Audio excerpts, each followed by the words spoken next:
चलिए स्टार्ट करते हैं टॉपिक अपना। ठीक है, तो AC circuit containing capacitor only. इससे पहले इंडक्टर और रजिस्टर के लिए पढ़ के आए हम कि जो अल्टरनेटिंग करंट है उसको अप्लाई किया जा रहा है अब कैपेसिटर पे, और इससे पहले हम अप्लाई करके आए थे एसी ईएमएफ को, करंट को इंडक्टर पे एंड रजिस्टर पे। वहाँ हमने फेज डिफरेंस इनको डिस्कस कर लिया था। तो मैं आपसे पूछूं कि इंडक्टर के केस में फेज डिफरेंस कितना होता है बिटवीन करंट एंड ईएमएफ, और कौन पाई लीड बाई टू करता है? पाई/2 और pi by lead. To EMF lead करती है। ईएमएफ हाँ ठीक है, ईएमएफ लीड करती है, बिल्कुल राइट। पाई/2 के फेज डिफरेंस से, और टाइम जिसको कि हम 1/4 टाइम कहते हैं फुल साइकिल का। ऐसे ही देखो, यहाँ से अगर हम स्टार्ट करते हैं कैपेसिटर, तो मैं स्टार्ट करने से पहले देखिए थोड़ा सा बेसिक बात करूँगा कि यहाँ एक कैपेसिटर है, मान लीजिए ये, और अगर मैं इस कैपेसिटर को डायरेक्ट करंट डीसी से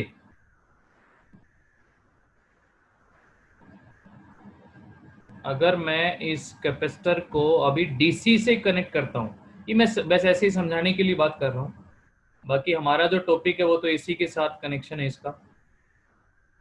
तो डीसी के साथ, बैटरी के साथ मैंने इसको जोड़ दिया,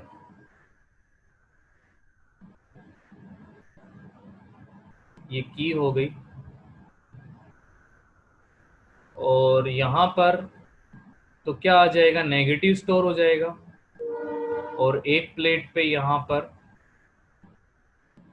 पॉजिटिव स्टोर हो गया, मैक्सिमम चार्ज आ गया कैपेसिटर के ऊपर। और यहाँ फॉर्मूला, इसकी कैपेसिटेंस अगर सी है तो हम यूनिट फर्स्ट के अंदर ये पढ़ के आ चुके हैं, पोटेंशियल डिफरेंस कैपेसिटेंस चार्ज के बीच में जो रिलेशन, तो वो क्या आएगा हमारा, Q is equals to CV। हाँ, देखिए स्टूडेंट क्या होता है कैपेसिटर में, एक मिनट भाई, मुझे बीच बीच में बच्चे अभी ज्वाइन ही करने लग रहे हैं, इसकी वजह से थोड़ी बीच बीच में कट हो रहा है। हाँ, तो मैं बात कर रहा था यहाँ पर कि जैसे ही आप एक कैपेसिटर को बैटरी के साथ कनेक्ट करेंगे तो वो चार्ज को स्टोर करना शुरू कर देगी कैपेसिटर पे, वो बैटरी, वो जो सोर्स है आपका, ये जो आपका सोर्स है, ये उस पे चार्ज को स्टोर करना शुरू कर देगी, और उसको चार्ज को स्टोर करने के लिए भी एनर्जी लगानी पड़ेगी। वो हम जो एनर्जी स्टोर की बात करते थे, जो कैपेसिटर के लिए हम एनर्जी स्टोर्ड की बात करते थे,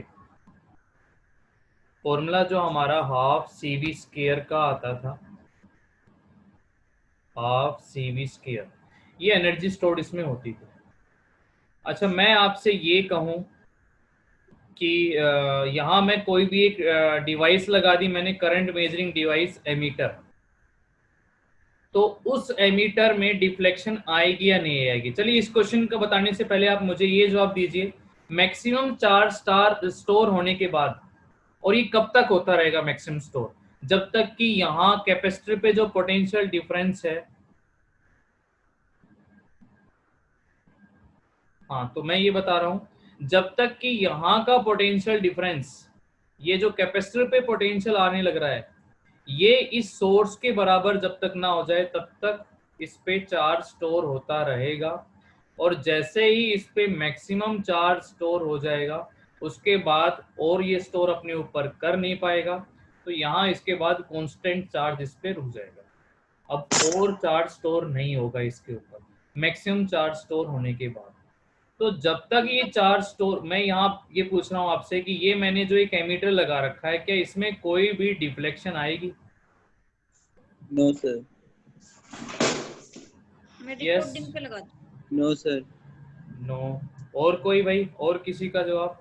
राहुल कह रहा है नहीं आएगी डिफ्लेक्शन एमीटर के अंदर, और कोई? क्यों नहीं आएगी राहुल, ये बताइए मुझे।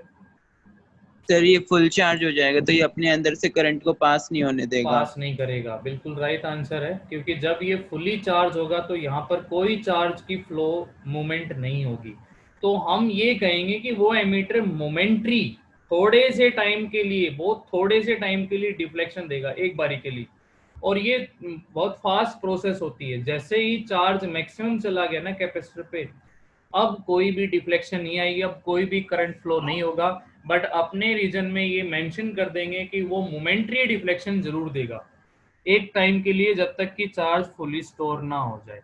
मैं आपसे ये कहूँ ना कि अगर आप एक कैपेसिटर लगा के और बैटरी का यूज करके, और अगर आप यहाँ इसके साथ एक बल्ब, फिलामेंट बल्ब लगा दे, तो ये बल्ब ग्लो नहीं करेगा, मोमेंट्री, और वो बहुत थोड़ा सा, लेकिन ये उसकी ग्लोनेस हमें इतनी दिखाई भी नहीं देगी क्योंकि ये बहुत फास्ट इस पे चार्ज स्टोर होगा।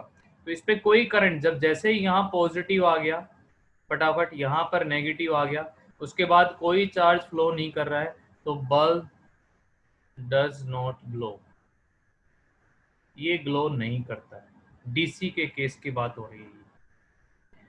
तो डीसी डायरेक्ट करंट कैपेसिटर पे चार्ज तो स्टोर करता है, लेकिन चार्ज को मूवमेंट कराना ये अलाउ नहीं करता है, सिर्फ चार्ज को स्टोरेज करता है। तो स्टोरेज के लिए आप डीसी को दिखा सकते हैं।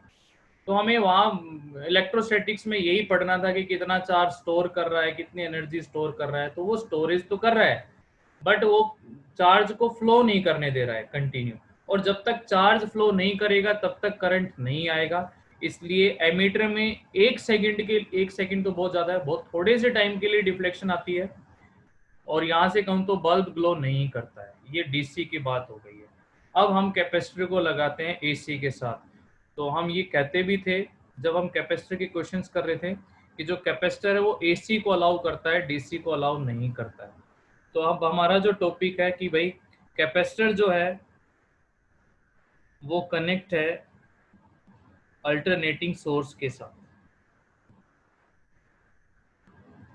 ये अल्टरनेटिंग सोर्स का सिंबल हो गया, एक अल्टरनेटिंग सोर्स के साथ कनेक्ट है।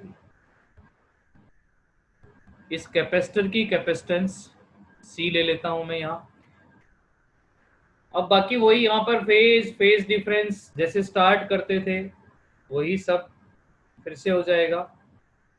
मैं यहाँ पर अप्लाइड ईएमएफ लिख लेता हूँ, सोर्स की EMF E is equals to AC है, तो E naught sine omega T, ये अप्लाइड ईएमएफ हो गई है। तो first equation E is equals to E naught sine omega T, first equation आ जाती है ये सोर्स की जो अप्लाइड ईएमएफ है। ओके, और यहाँ पर मान लीजिए चार्ज तो एसी भी स्टोर करेगा, इस पे जाएगा, लेकिन एसी तो इस तरह से जा रहा है ऐसे, मतलब एक बार यहाँ पर पॉजिटिव बढ़ा, मैक्सिमम हो गया, यहाँ पर नेगेटिव मैक्सिमम हो गया। जब ये साइकिल की, जैसे मान लीजिए इस ए पे और बी पे दो प्लेट हैं, ए और बी, तो अभी ए पे पॉजिटिव मैक्सिमम हुआ, नेगेटिव ये, फिर मैक्सिमम के बाद ही कम होने लग रहा है, मतलब ये अब पॉजिटिव कम होगा, कम होके कितना हो जाएगा, जीरो, जीरो तक आएगा। फिर क्या होगा, फिर उसके बाद डायरेक्शन चेंज हो गई, मतलब अब ए पे क्या आ जाएगा, नेगेटिव, और बी पे क्या आ जाएगा, पॉजिटिव। ये प्रोसेस रिपीट होती रहती है एसी में। एक बार करंट ऐसे गया, मैक्सिमम हुआ, फिर ऐसे गया, ये चलता रहेगा ऐसे, करंट फ्लो करता रहेगा, फिर चाहे भला इस गैप में ना गया हो, लेकिन वो करंट ऐसे ऐसे ये चलता रहेगा बार बार, फिर ऐसे फिर ऐसे। तो अगर आप यहाँ पर बल्ब लगाएंगे तो उसमें करंट कंटिन्यू पास होता रहेगा, तो वो ग्लो करेगा।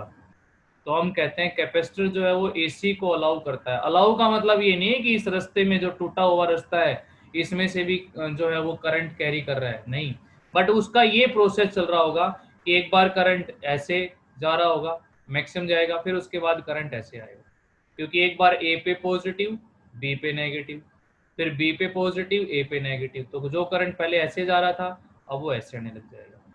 ये प्रोसेस रिपीट होती रहेगी। मेरी बात समझ में आ रही है भाई? तो कैपेसिटर किसको अलाउ करता है, यहाँ पर अल्टरनेटिंग करंट को, डीसी करंट को अलाउ नहीं करता है। अब हमें बात करनी है फेज और फेज डिफरेंस की, ईएमएफ और करंट का। तो देखिए उसको कैसे करेंगे। सर्किट डायग्राम हमारा कैपेसिटर हो गया, और कैपेसिटर को हमने कनेक्ट कर रखा है एसी सोर्स के साथ। उस एसी सोर्स की अप्लाइड ईएमएफ है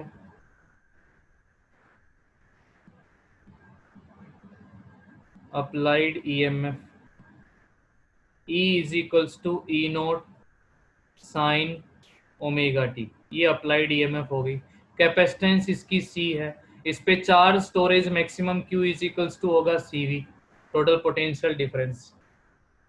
तो अप्लाइड ईएमएफ हमारी ये होगी फर्स्ट इक्वेशन। अगर मैं यहाँ करंट निकालना चाहूँ, और देखिए जो Q है वो यहाँ पर CV है, V पोटेंशियल डिफरेंस मैक्सिमम कब तक, जब तक कि यहाँ पोटेंशियल डिफरेंस इसके बराबर ना हो जाए, और वो चेंज हो रहा है तो इस पे भी चेंज हो रहा है पोटेंशियल डिफरेंस, तो V को हम E के बराबर ही लिखेंगे, और वो E जो कि क्या है E naught sine omega T. Mathematically बात हो रही है अब यहाँ, तो Q is equals to C, V की जगह E और E में रखा हमने E naught sine omega T. तो इंस्टेंटेनियस करंट कितना होगा यहाँ पर, अगर मैं यहाँ करंट लिखना चाहूँ इंस्टेंटेनियस, तो I, क्योंकि चेंज हो रहा है वो लगातार, तो वो लिखा जाएगा dq अपॉन में dt, rate of flow of charge. थोड़ा चार्ज फ्लो कर रहा है थोड़े टाइम के अंदर, तो dq अपॉन में dt। अब d बाई dt था, क्योंकि भाई ये वाली वैल्यू रख देंगे इसके अंदर, तो यहाँ पर डिफरेंशियल फॉर्म बन रही है, इससे पहले इंटीग्रेशन था, यहाँ डिफरेंशियल फॉर्म बन रही है C E naught sine omega T. अब डिफरेंशिएशन कर लेंगे इसका, तो I is equals to T के रेस्पेक्ट में डिफरेंशिएट कर रहा हूँ, कैपेसिटेंस तो वही रहती है कांस्टेंट, मैक्सिमम वैल्यू ईएमएफ की वही रहेगी। साइन ओमेगा टी का डिफरेंशिएशन करेंगे तो प्लस का कोस, इंटीग्रेशन माइनस का कोस होता है, ध्यान रखना। तो साइन ओमेगा टी का इंटीग्रेशन डिफरेंशिएशन कोस ओमेगा टी, और इनटू में ओमेगा, वहां डिवाइड में होता था, यहाँ डिफरेंशिएशन कर रहे हैं, इससे पहले इंटीग्रेशन करके आए थे। And I is equals to, omega को आगे लिख लूँ तो omega C E naught cos omega T. बोले भाई यहाँ तक क्लियर है सभी को, कोई डाउट इसमें? Yes sir. Yes sir. ठीक है, ये आ गया हमारा omega C E naught cos omega T, I की वैल्यू। अच्छा अब मैं इसको लिख रहा हूँ I is equals to omega C E naught sine 90 plus theta. कोई क्वेश्चन नहीं पुटअप करेगा यहाँ, sine 90 plus theta cos theta होता है, पता ही है ये, बट फिर भी मैं कह रहा हूँ कोई क्वेश्चन पुटअप नहीं करेगा क्या यहाँ पर? नहीं करेगा तो फिर मैं नहीं बताऊंगा भाई। ठीक है, फिर क्वेश्चन आएगा कि सर कल तो आपने 90 माइनस थीटा किया था, आज 90 प्लस थीटा कर रहे हैं, वही कोस थीटा को लिखना है, तो ऐसा क्यों कर रहे हैं? ये अब तुमने नहीं किया तो मैंने क्वेश्चन कर दिया, अब तुम जवाब दे दो तो इसका। कल नेगेटिव साइन था, उसको कैंसिल करना था। कैंसिल करने के लिए, और हमारा कंपैरिजन होता है प्लस ओमेगा टी के साथ, तो प्लस ओमेगा टी हमारा ऑलरेडी आ रहा है यहाँ पर, माइनस ओमेगा टी इसलिए नहीं भी लिखना है, क्योंकि हमारा जो कंपैरिजन चलेगा वो फर्स्ट इक्वेशन जो कि E is equals to E naught sine omega T वाली इक्वेशन प्लस ओमेगा टी के साथ कंपैरिजन करना है। तो भाई I इज इक्वल्स टू, ठीक है, तो फिर हमने साइन 90 प्लस थीटा करके लिख लिया है, और ये omega C E naught sine, इसको मैं भी लिख लेता हूँ omega T plus pi by 2, एक ही बात है वो तो। अब ये तो इंस्टेंटेनियस आया है, तो I इज मैक्सिमम इफ, जब sign omega T plus pi by 2 maximum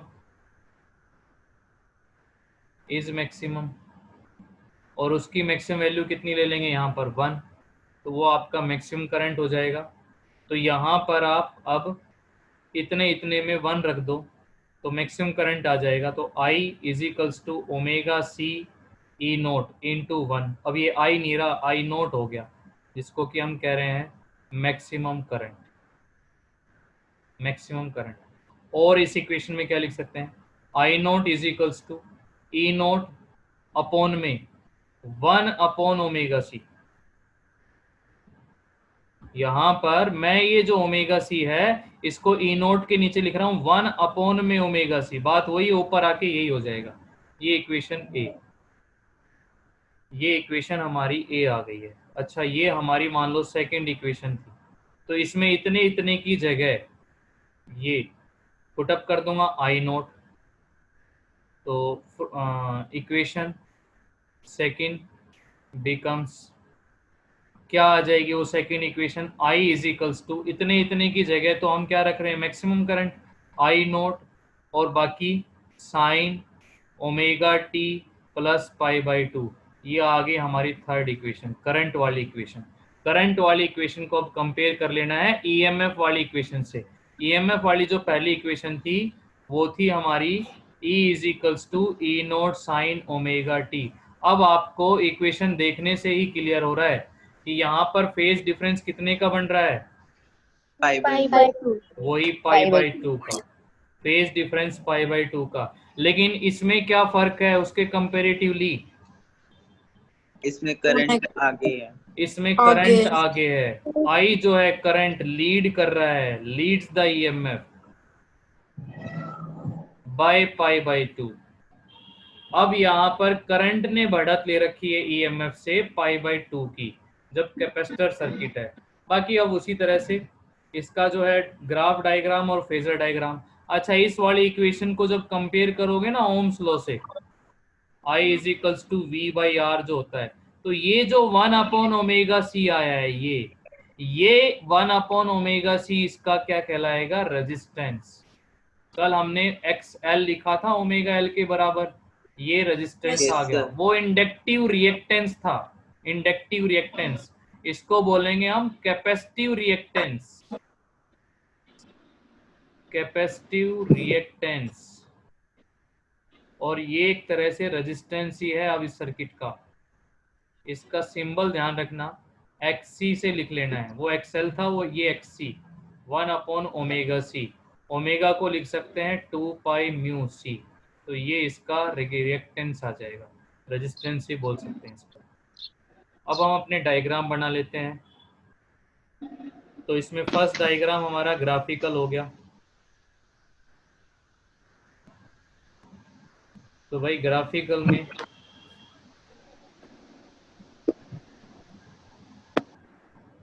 ये हो जाती है ईएमएफ, ईएमएफ का हो गया ये 0 पाई बाई टू, बाकी म्यूट रखे भाई, बीच बीच में डिस्टरबेंस हो रही है। 0 पाई by to, 3 pi by to, 2 पाई, ये ईएमएफ।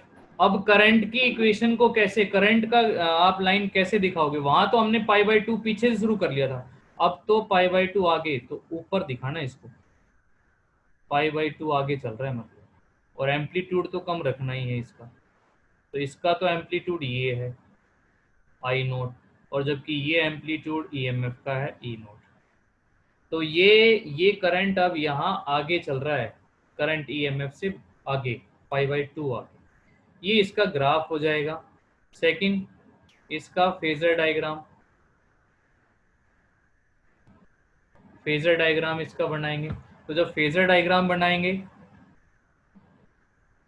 तो वही हम दोनों एक्सिस ले लेंगे, पहले x x dash y y dash.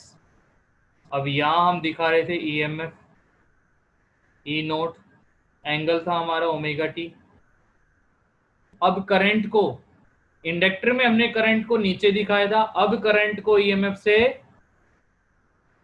ऊपर दिखाएंगे, और ऊपर कितना दिखाएंगे, पाई बाई टू, इसको प्लस पाई बाई टू, ये हो जाएगा आई नोट।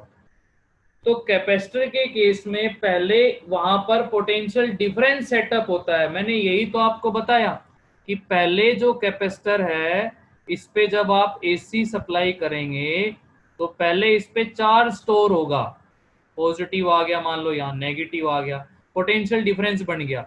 उसके बाद फिर ये पॉजिटिव यहाँ जाने लगेगा, फिर ये बल्ब ग्लो करेगा।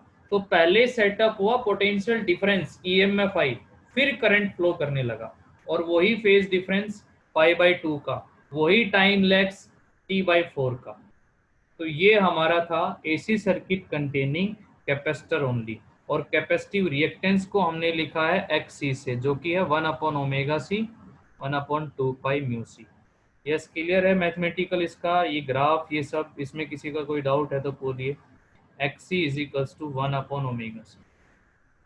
सर आई इसमें ईएमएफ से पहले है तो पहले तो करंट आएगा ना। हाँ सॉरी, इसमें पहले करंट बनेगा। ठीक है क्योंकि करंट आगे चल रहा है तो करंट इसमें, क्योंकि पहले चार्ज का मोशन स्टार्ट हुआ तभी करंट बन गया। ठीक है, करंट बन गया क्योंकि चार्ज का मोशन स्टार्ट हुआ, फिर स्टोरेज हो रहा है चार्ज, फिर यहाँ पर मैक्सिमम पोटेंशियल डिफरेंस। मैंने रिवर्स बोल दिया, तो पहले करंट आएगा। ठीक है, क्योंकि जैसे ही इसमें चार्ज फ्लो करेगा तो चार्ज फ्लो करते ही ये ग्लो कर जाएगा और यहाँ फिर धीरे धीरे पोटेंशियल डिफरेंस बढ़ता जा रहा है। तो पोटेंशियल डिफरेंस कि मैक्सिमम होने से पहले करंट यहाँ पर मैक्सिमम आ चुका होगा, तो करंट लीड करेगा ईएमएफ से। तो ये जो फॉर्मूला हम लिख रहे हैं XC = 1/ωc या XC को लिख रहे हैं 1/2 म्यू सी। तो एक क्वेश्चन आ जाता है कि ये DC को अलाउ करता है या नहीं करता है, तो उसका रीजन यहाँ से कह देंगे कि फॉर DC डायरेक्ट करंट के लिए फ्रीक्वेंसी कितनी लिखेंगे आप? 0। तो XC आपका हो जाएगा इनफाइनाइट, तो हम कह देंगे कि ये DC को ब्लॉक कर देगा, ब्लॉक द DC, उसको अलाउ ही नहीं करेगा डायरेक्ट करंट को। ठीक है, ये अल्टरनेटिंग करंट AC पे वर्किंग करता है। तो ये जो कैपेसिटर या कंडेंसर होते हैं हमारे AC के ऊपर वर्किंग करते हैं। अगर ग्राफ बनाना आ जाए यहाँ पर XC और फ्रीक्वेंसी के बीच में, जैसे कल हमने बनाया था, तो यहाँ अगर मैं XC ले रहा हूँ, यहाँ फ्रीक्वेंसी, तो ये इनवर्सली प्रोपोर्शनल ये ग्राफ दिखा सकते। ठीक है भाई, DC के केस में क्या होगा कैपेसिटर पे, AC लगा देने से क्या हो रहा है, ये दोनों चीजें क्लियर हो। DC के केस में सिर्फ चार्ज की स्टोरेज होगी, करंट नहीं बनेगा, जबकि AC के केस में चार्ज की स्टोरेज भी होगी और करंट भी लगातार बनेगा। ये कैपेसिटर के थ्रू हो गया है हमारा क्वेश्चन। ठीक है भाई, आ गया है समझ में? Yes yes sir. ओके, अब नए टॉपिक पे चलते हैं, फिर क्वेश्चन भी करने हैं हमने। अभी तक हमने पढ़ा है कि AC circuit containing R, L और C। अब पढ़ेंगे अगर दोनों ही कंटेन हो, जैसे कि एक बता रहा हूं दूसरा खुद करोगे। जैसे कि आया AC circuit containing R, L register inductor in series, ये आ गया भैया। एक समझ लेना, बाकी खुद कर लोगे। तो अब R भी है और L भी है। चलिए सर्किट डायग्राम, रेजिस्टेंस हो गया, इंडक्टर हो गया, और भाई AC सोर्स, ये AC सोर्स होगा। रेजिस्टेंस की वैल्यू R है, इंडक्टर की वैल्यू L है। EMF जो अप्लाई कर रहे हैं E0 sin ωt। पीछे से डिस्टरबेंस अभी भी हो रही है।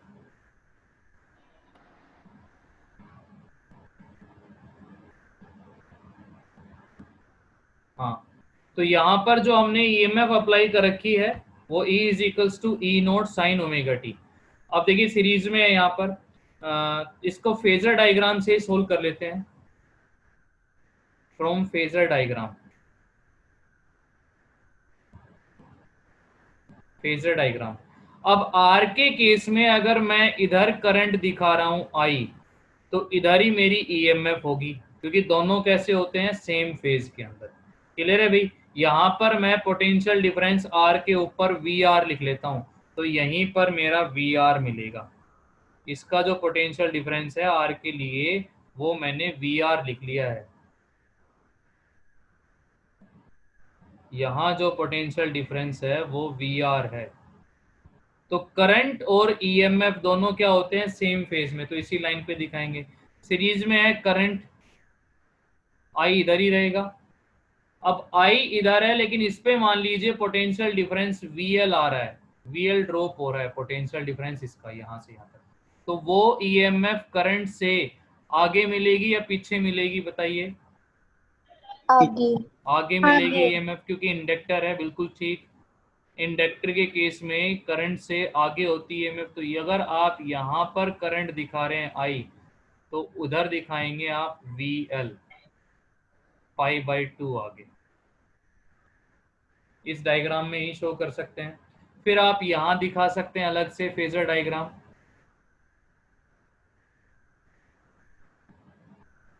तो भाई जैसे इधर आपने आई दिखाया है इस लाइन पे, तो इसी लाइन पे आपका VR है, VR, और आई से ऊपर है यहाँ पर VL, ये VL हो गया। वेक्टर लगा रहा हूं मैं क्योंकि यहाँ फेजर डायग्राम में इनको वेक्टर क्वांटिटी कंसीडर कर रहे हैं। तो ये तो हो गई VL, जो पोटेंशियल डिफरेंस इंडक्टर पे ड्रॉप हो रहा है।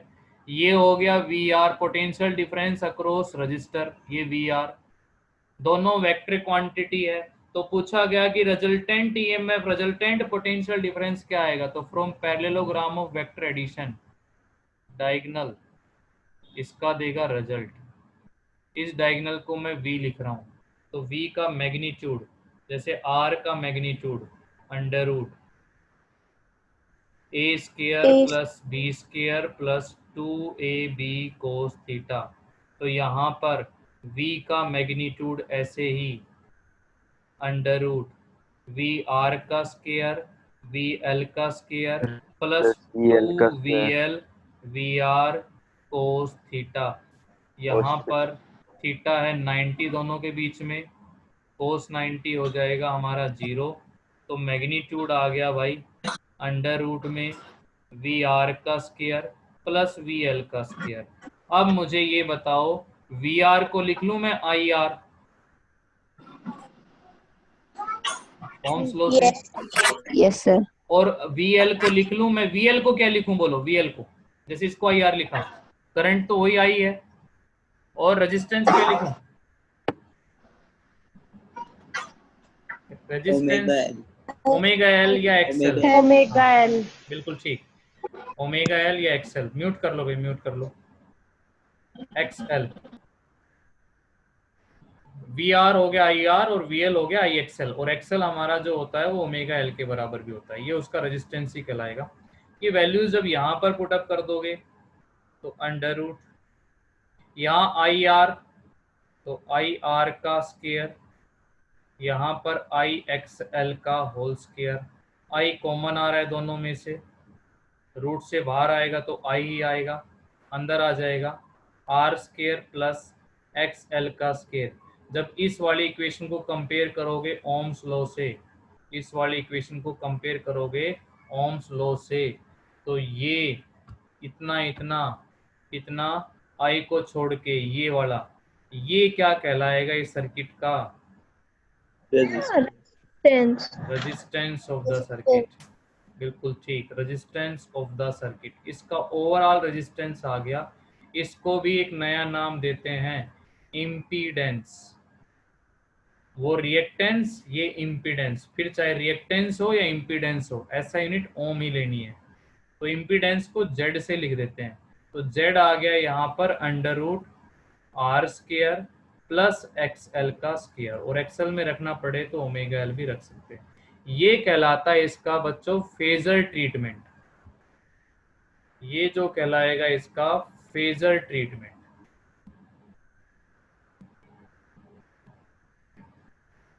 इसको बोलेंगे इसका फेजर ट्रीटमेंट। फेजर डायग्राम से हमने इसको सोल्व कर लिया। ठीक है, ये समझ में आया यहाँ तक? Yes sir. Very good.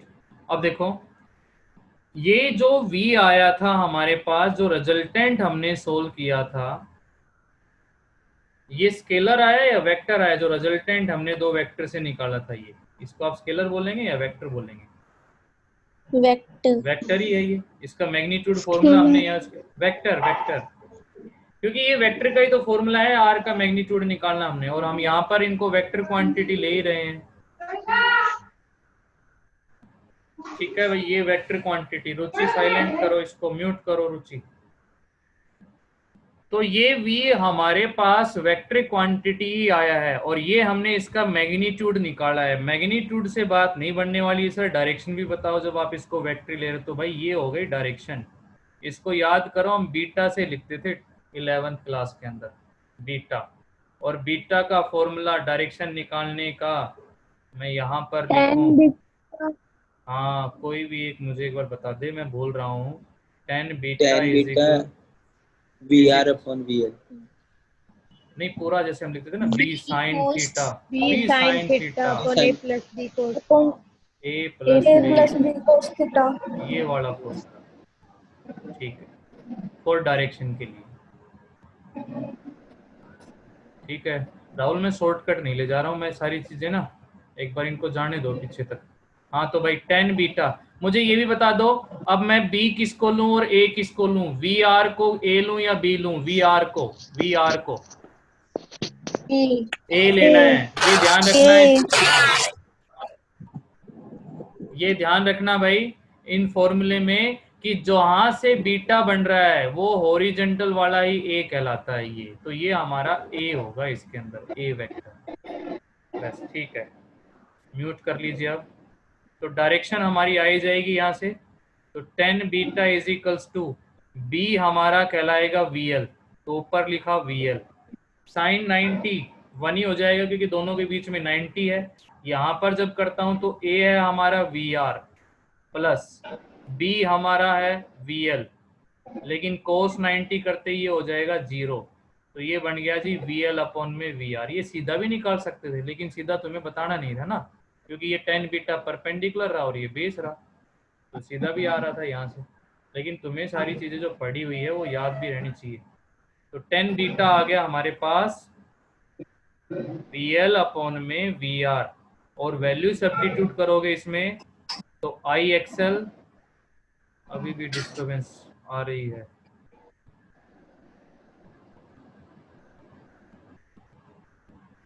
तो यहाँ पर VL हो गया हमारा IXL और VR हो गया है हमारा IR। अब ये आप कैंसिल कर देंगे तो tan बीटा आपका आ जाएगा XL अपॉन में R। ये हो गई भाई डायरेक्शन इसकी।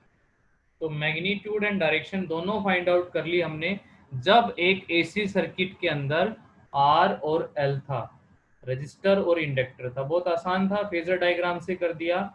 अब ऐसा ही एक क्वेश्चन बन जाता है आपका AC सर्किट कंटेनिंग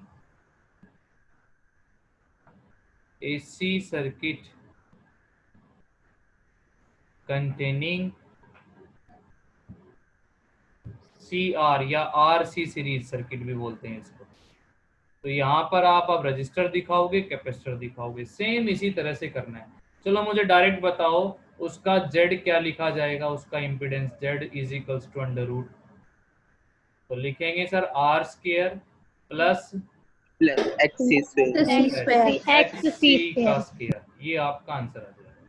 और यहाँ जब आप डायरेक्शन निकालेंगे tan बीटा, तो यहाँ पर आपका ऊपर XC हो जाएगा, नीचे R हो जाएगा। सेम इसी तरह से आप इसको कर लेंगे पूरा। ठीक है भाई, ये हमारा RL और CR सर्किट। अब आपने करने हैं क्वेश्चंस इसमें, तो टॉपिक को लेके यहाँ लिए हो जाएगा उसी तरह से। Yes sir. ठीक है, अच्छा आप मुझे ये बताओ कि थ्योरी ही करें या न्यूमेरिकल करें? आप कहते हो तो एक टॉपिक और करा देता हूँ थ्योरी में। न्यूमेरिकल ठीक है, क्वेश्चंस करते हैं। तो फिर अभी थ्योरी में आप यहाँ तक करेंगे, कल पढ़ेंगे हम LRC सर्किट, तीन कॉम्बिनेशन। अभी तक 2 सिंगल पढ़ा, फिर डबल पढ़ा, उसके बाद हम ट्रिपल का पढ़ेंगे, RLC सर्किट, LCR भी जिसको बोलते हैं। ओके भाई, आप क्वेश्चन करने हैं तो न्यूमेरिकल करने के लिए आप रेडी हो जाएं। साहिल सुन पा रहा है आवाज मेरी? साहिल, यस साहिल जवाब दो। साहिल,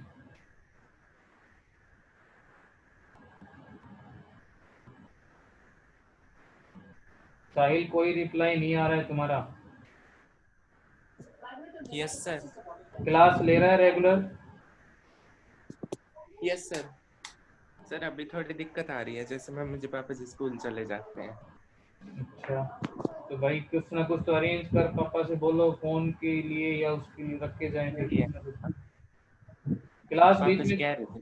क्लास बीच में मिस करेगा तो फिर प्रॉब्लम आएगी आएगी, फिर कहाँ से कर पाएगा ये कुछ। चलो ठीक है, म्यूट कर लीजिए।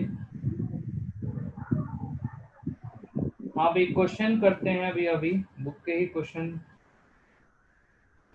कर लेते हैं।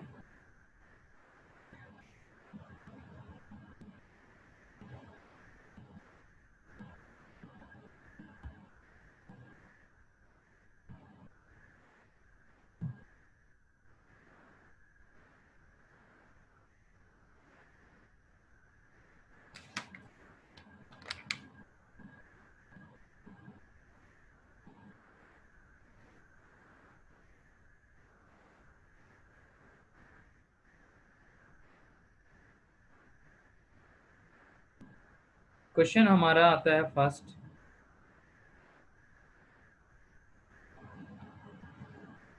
Calculate the frequency. अब आपको यहाँ पर फ्रीक्वेंसी निकालनी।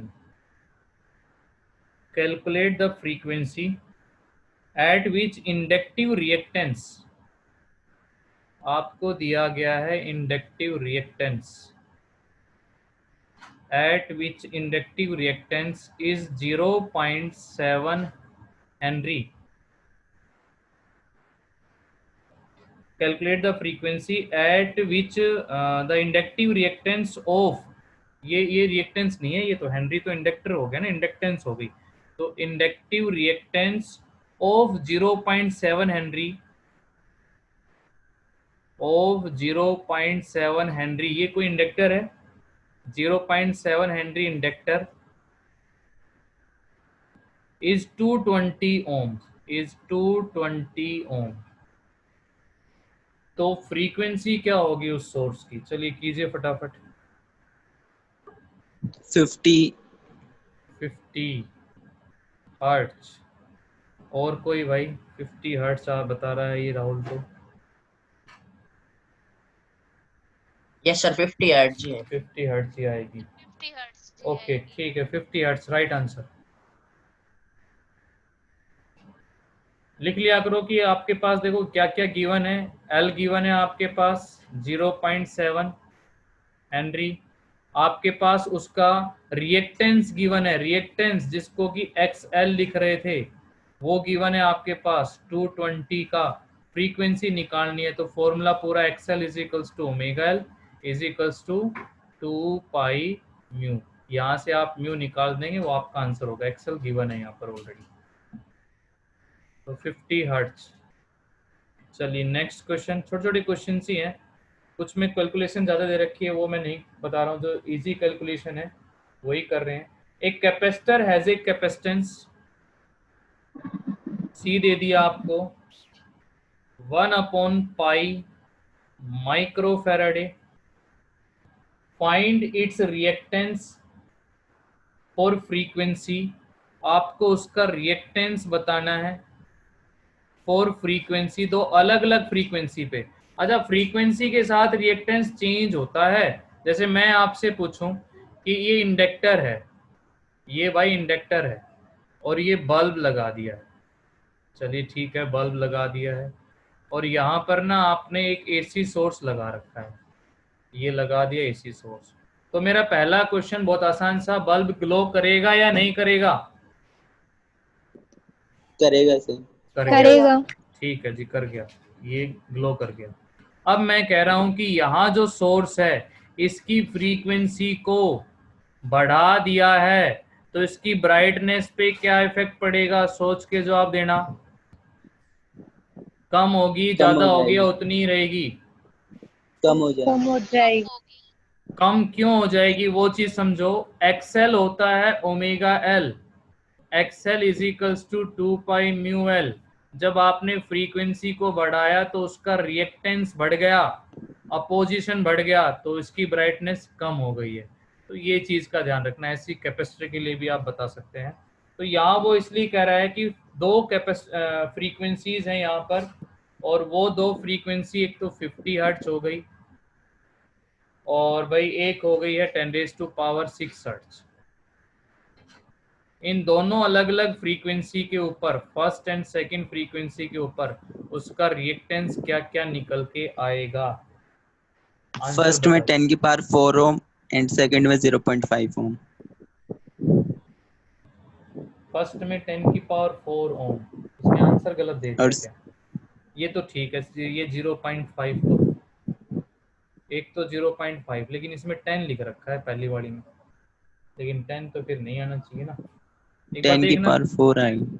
50 हर्ट्ज में 10 की आंसर, पावर 4 ही आ रहा है। ठीक है, तो आंसर गलत हो सकता है ये, कि अगर हम लिखेंगे ना, जब XC को लिखेंगे तो वो आएगा हमारा 1/ω/c, या 1/2π/μc हो जाएगा,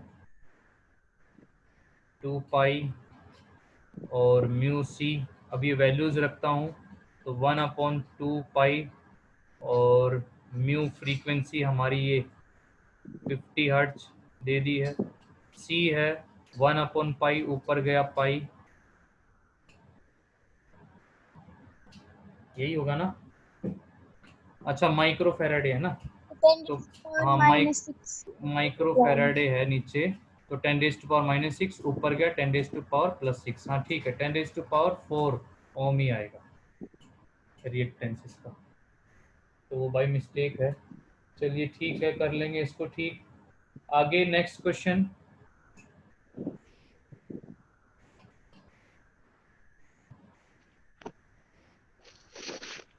थर्ड एग्जाम्पल हमारा। तो थर्ड एग्जाम्पल में ये दे दिया भाई, ऐसे ही क्वेश्चन है सारे के सारे, आप बहुत इजीली कर पाओगे। एक capacitor of capacitance 10 माइक्रोफैराडे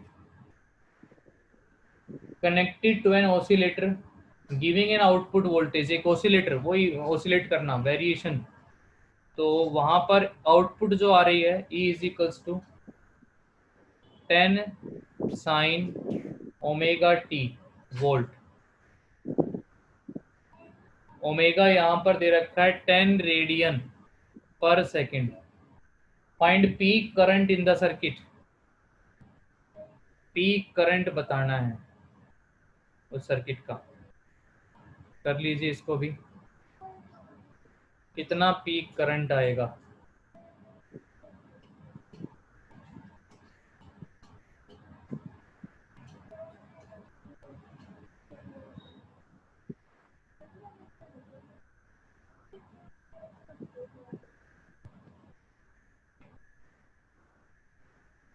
peak current क्या आएगा? सोल्व कीजिए। 1 milli ampere. 1 milli ampere, right answer. पर -3 एम्पियर। 10⁻³ एम्पियर। हाँ, 10⁻⁻3, शाबाश अंजलि। और या इसको 1 मिली एम्पियर भी बोल सकते हैं।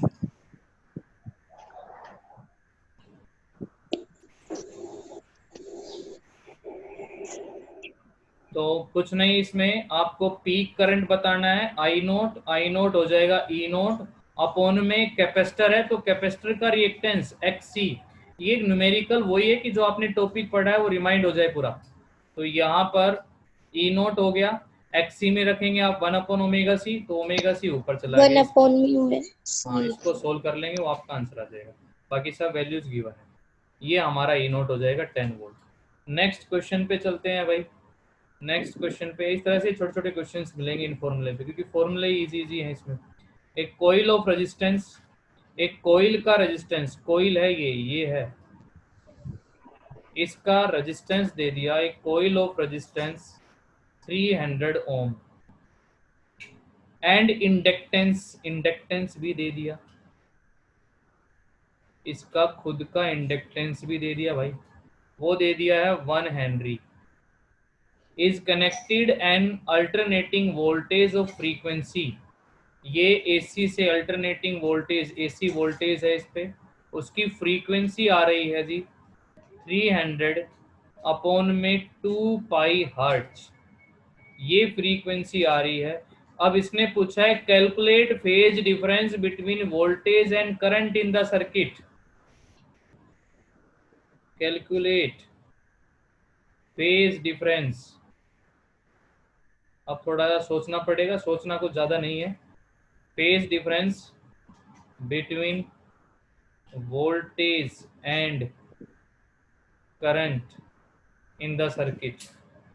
देखते हैं अभी कौन बता पाता है ये क्वेश्चन ठीक से। इससे क्लियर होगा कि तुम्हें कंसेप्ट कितना समझ में आया। वो तो बच्चों वाले क्वेश्चन थे। ये भी एक आसान ही क्वेश्चन है, लेकिन एक बार 45 डिग्री 45 डिग्री। शाबाश आदित्य, 45 डिग्री। ठीक है, वेरी गुड। 45 डिग्री, ठीक है। 45 45 डिग्री राइट आंसर इसका हो गया। अब एक बार वो सभी देख लीजिए जो नहीं कर पाए हैं। कोई दिक्कत नहीं है, थोड़ा हो सकता है कैलकुलेशन में टाइम लग रहा उनको। तो पहली चीज तो इस सर्किट में है क्या क्या। देखो, खुद का तो रेजिस्टेंस हो गया और इंडक्टर भी हो गया, तो ये बन गया जी आपका आरएल सर्किट। ये बन गया है आरएल सर्किट। और आरएल सर्किट अभी हमने पढ़ा था कि उसमें ऐसे होता है सर कि यहाँ पर आपका आई हो गया, इधर ही आपका वी आर है, फिर आपका इधर वी एल है। भाई जिसने म्यूट कर लो, अब थोड़ा डिस्टर्बेंस हो रही है, चेक करो कि किसने अनम्यूट कर रखा है अभी भी। ये वी आर और वी एल, जब इनका रिजल्टेंट निकालेंगे ना तो वो ये आएगा जो हमने वी निकाला था। अब ये एंगल हमने बीटा से लिखा था, आपको याद हो, तो वो आपका 10 बीटा इजिकल्स टू आया था वी एल अपॉन में वी आर। अब इस बीटा को आप क्या कह सकते हो, रिजल्टेंट वोल्टेज और करंट के बीच का क्या है, फेज डिफरेंस। अब ये कहलाएगा जी फेज डिफरेंस। बीटा यहाँ पर आपका फेज डिफरेंस है। किस किस के बीच में हो गया ये, रिजल्टेंट वोल्टेज एंड करंट। तो यही तो पूछा इसने कि सर्किट का क्या फेज डिफरेंस रहेगा करंट और वोल्टेज के बीच में। तो अब यहाँ से इसको सोल्व कर लेंगे। जो आपका VL है और जो आपका VR है उसको जब आप लिखेंगे तो यहाँ लिखेंगे IXL, यहाँ लिखेंगे IR, I से I कैंसिल, तो जी 10 बीटा बनेगा आपका XL ओमेगा L, ये नीचे R, ओमेगा को लिखेंगे आप 2 पाई म्यू L और नीचे R। ये वैल्यूज पुट अप कर लेंगे तो पूरा सोल्व करके ये 1 आएगा, तब बीटा आपका 45 डिग्री बन जाएगा। ये था क्वेश्चन। ऐसे भी क्वेश्चन अब जो दो दो सर्किट के लिए क्वेश्चन है उनका भी करके देखना है आपने, ठीक है। अभी हम नेक्स्ट बात करते हैं नेक्स्ट क्वेश्चन की। तो चलिए ये क्वेश्चन भी करना। अगला क्वेश्चन आ रहा है भाई,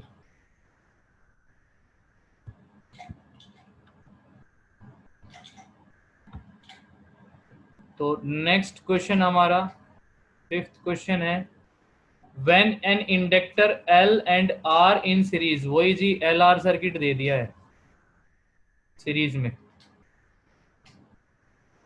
are connected to a 12 volt 50 hertz, 12 volt 50 hertz का सोर्स है, एक करंट ऑफ 0.5 एम्पियर, सर्किट में करंट दौड़ रहा है 0.5 एम्पियर का। The current differ in phase from applied voltage by π/3 radian. ये लो जी फेज डिफरेंस भी दे दिया है इसमें, तो आप फेज डिफरेंस दे दिया है आपको π/3 का रेडियन, बहुत अच्छी बात है। Calculate value of R, calculate value of R, R की वैल्यू क्या आएगी। वेरी गुड, शाबाश। जैसे पहले क्वेश्चन कर रहे हैं ऐसे ही करो।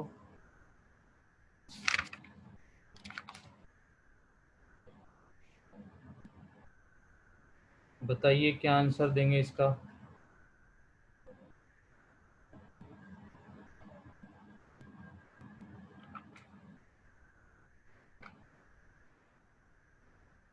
कहाँ गए भाई, सब साइलेंट हो गए,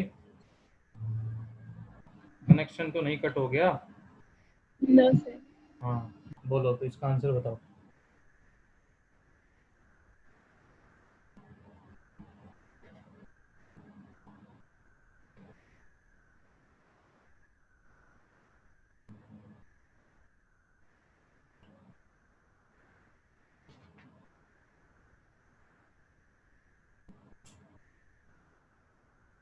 टाइम लग रहा है कैलकुलेशन में। चलो टाइम है तुम्हारे पास, लीजिए टाइम।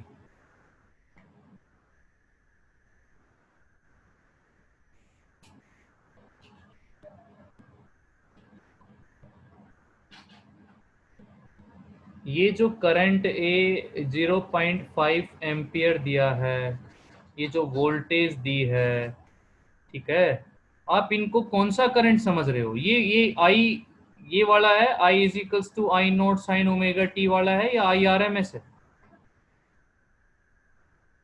बोलो। IRMS I R M S है। RMS हाँ, क्योंकि एक फिक्स वैल्यू बताने लग रहा है तो आई आर एम एस है। और ये है जी E R M S 12 volt. अब करो इसको।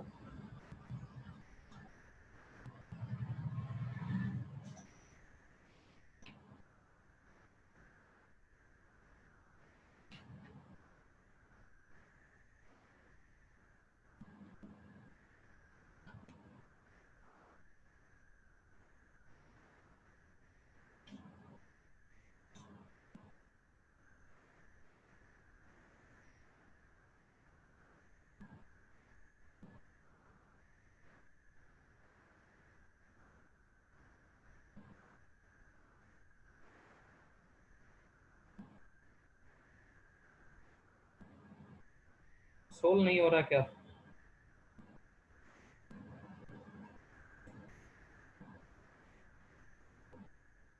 Sir 1 minute. करो करो करो।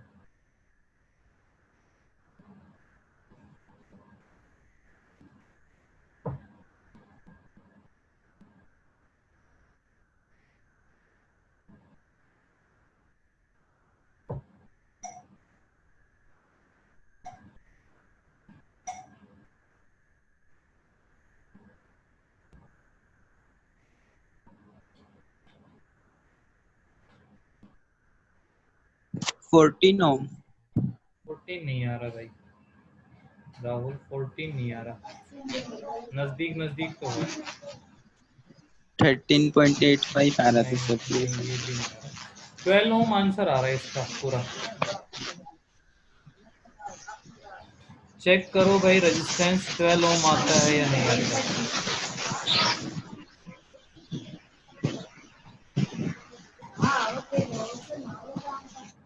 12 ओम रेजिस्टेंस आ रहा है या नहीं आ रहा है? 12 ओम।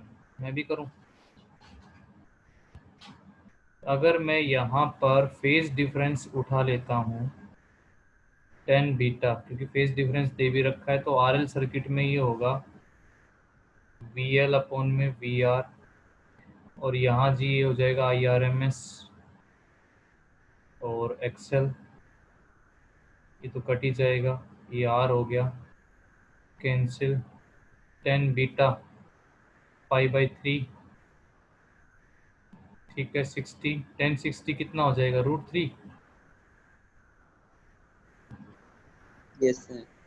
तो √3 इज इक्वल्स टू XL हो गया ओमेगा एल अपॉन में R, R is equals to omega L और अपॉन में √3।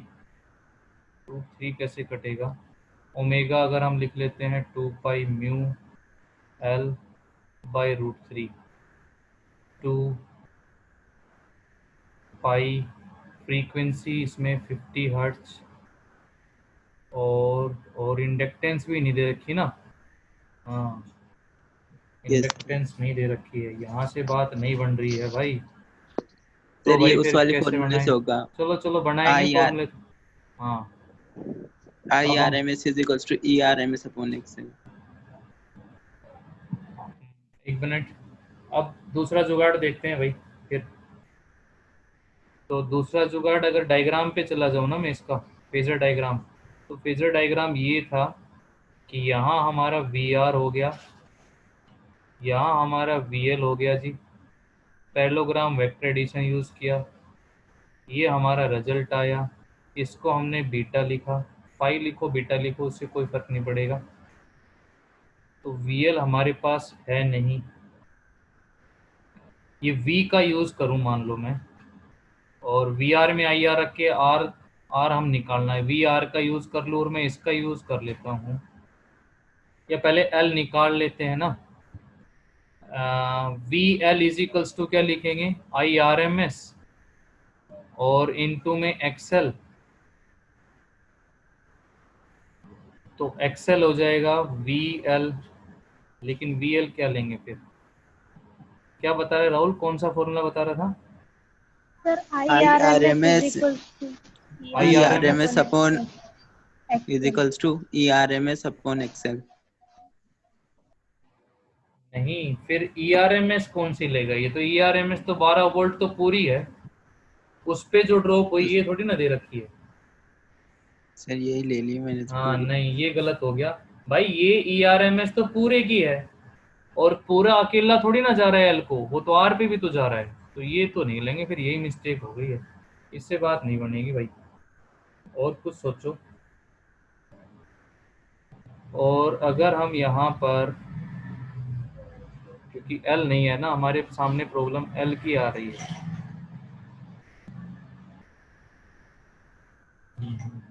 तो यहाँ से ये रिजल्टेंट ईएमएफ अगर मैं लिखूं तो V इज इक्वल्स टू हो जाएगा IRMS और इनटू में, हाँ ये आ गया भाई, इससे बात बन जाएगी, एक्सेल का square.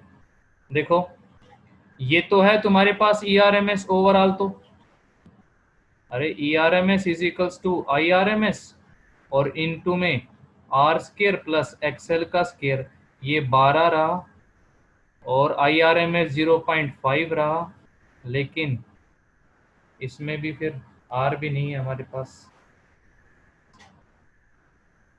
Are square plus XL का स्केयर भी नहीं है,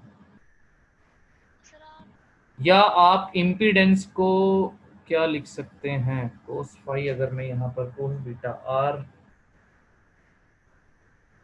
बेस अपॉन में हाइपोटेन्यूज, एक तरीका और है भाई इसका, एक तरीका ये भी है कि Z is equals to impedance, पूरे सर्किट का इम्पीडेंस क्या होगा, जैसे R इज इक्वल्स टू होता है हमारा V अपॉन में I, तो ये हो जाएगा ERMS अपॉन में IRMS। एक बार देखना इसको, ये पूरा सर्किट का रेजिस्टेंस, एक बार लास्ट ट्राई करते हैं। ये ERMS हमारा है 12 वोल्ट और IRMS है हमारा 0.5, तो ये सोल्व करेंगे तो कितना आ जाएगा भाई, 24 ये आ गया 24 ओम, 20 ये पूरा इम्पीडेंस आ गया, ठीक है, इम्पीडेंस आ गया।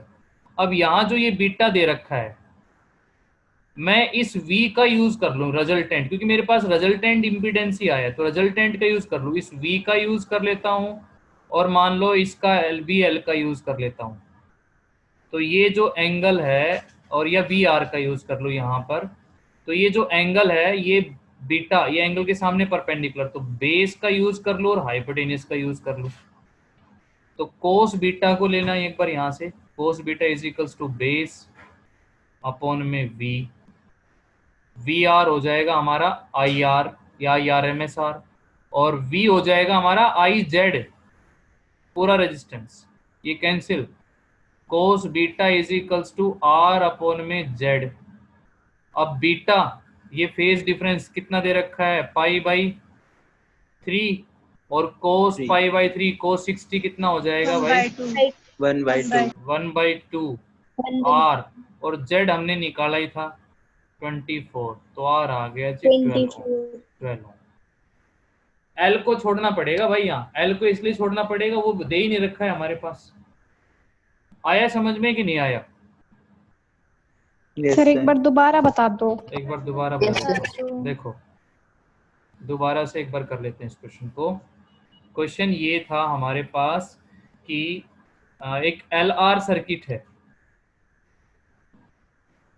एक LR सर्किट है, इसमें R पता नहीं कितना है, और हमारे को दिया सोर्स 12 वोल्ट 50 हर्ट्ज का, तो ये जो भी वैल्यू मिलेगी ना, ये आपको ERMS है, क्योंकि एक फिक्स वैल्यू दे रहा है, करंट की भी फिक्स वैल्यू दे रहा है, तो वो आपको IRMS दे रहा है, मतलब 0.5 एम्पियर करंट यहाँ से फ्लो करने लग रहा है भाई, और यहाँ पर इनका ओवरऑल सर्किट का फेज डिफरेंस दे दिया, जिसको कि हम बीटा कह रहे थे, फेज डिफरेंस, और वो फेज डिफरेंस यहाँ पर π/3 दे दिया। अब हमारे से पूछा कि बताओ रेजिस्टेंस की वैल्यू कितनी है। अब रेजिस्टेंस की वैल्यू निकालने जाते हैं तो बार बार एल आके खड़ा हो जाता है, ये एल है ही नहीं हमारे पास, तो हम इस एल को एलिमिनेट कर देते हैं और फिर आर को निकालते हैं कैसे।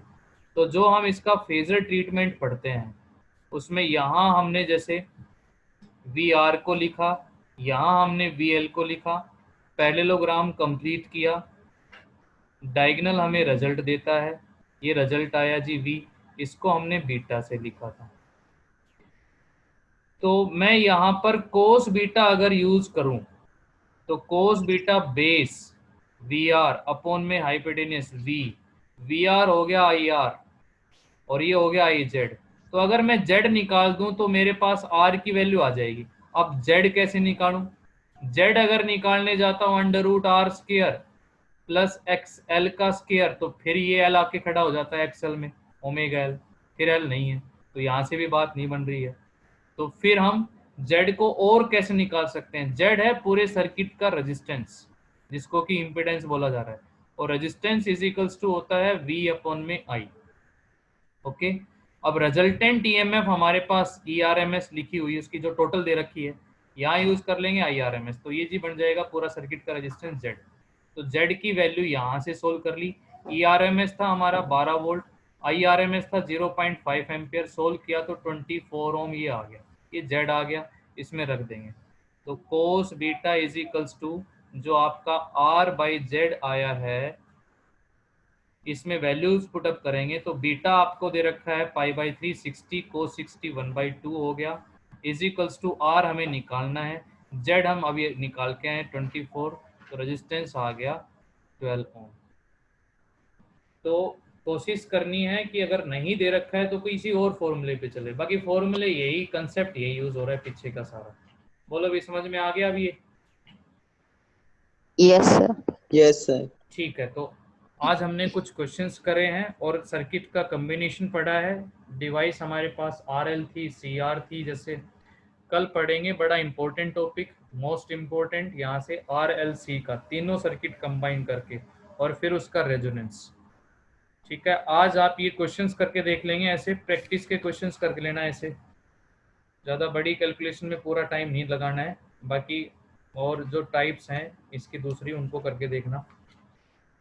यस, किसी का कोई और डाउट है आज के टॉपिक को लेके तो पूछिए, अभी कहीं से कोई पॉइंट क्लियर नहीं हुआ है तो फिर खत्म करते हैं भी आज की क्लास फिजिक्स की।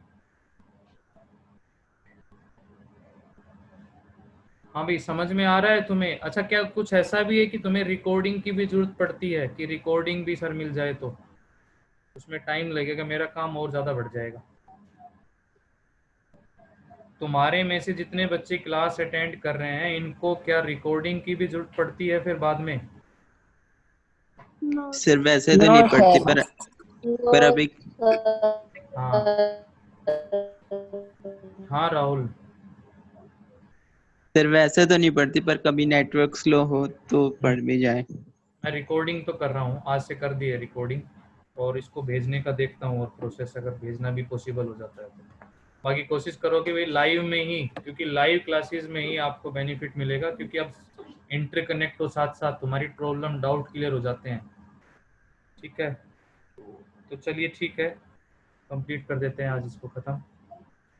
ये पढ़ लेना और रिवाइज कर लेना, इसको क्वेश्चंस करके देखने हैं इस पे।